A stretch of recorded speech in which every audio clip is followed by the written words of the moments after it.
Back. Today's topic, we're talking about sort of the leading risk management topic that I see right now, and that is all of the scams in the real estate industry. The most particular and pressing one being the vacant land sale scams. I can't tell you how many people I've talked to have either been approached by someone trying to perpetrate a scam or know people that have been perpetrated by a scam. There are steps you need to take. Now, remember, this is when someone pretends to own a piece of property when they actually don't own the property. So you want to make sure to do as little of these transactions virtually as possible. If they've approached you virtually or via phone call, you need to do your due diligence to find out whether this is a valid phone number and a valid person.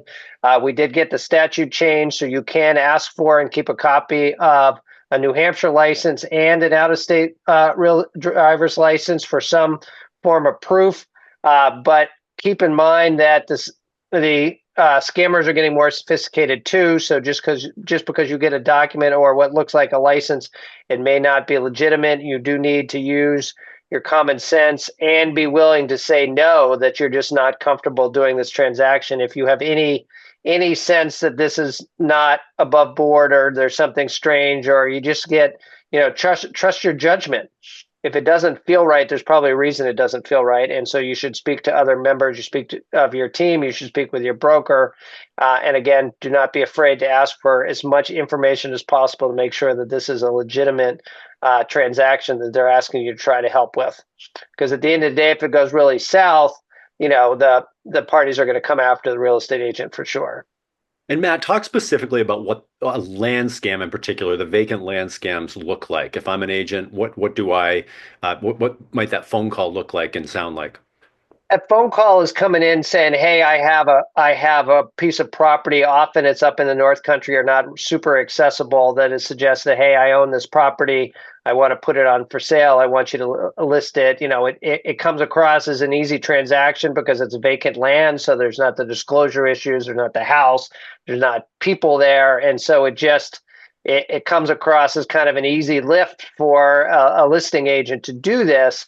But it's often coming from someone out of state, and so you just have to have your antenna up that, in fact, they do own it. With AI and with sophisticated scammers, people can doctor documents. So I would not rely on documents that you get from them directly. Go to the Registry of Deeds, do double check things, do your own independent due diligence on anyone who's approaching you for these types of transactions, because they seem easy and that's why they do it, right? You're like, okay, this shouldn't be too hard, but that's where the risk is. Also, a real good time for us to plug Forewarn, which is a risk management tool that's available to all our members and seems to be almost custom made for this type of scam. 100%. If you're not using Forewarn, you should be using Forewarn. It is a great setup to allow you to get independent data and a way for you to vet independently the information you are getting from a prospective listing client to make sure that you are, in fact, not falling victim to a potential scam. It's available to members. It's a great member benefit, and you really, for risk management purposes, should be taking advantage of it whenever possible.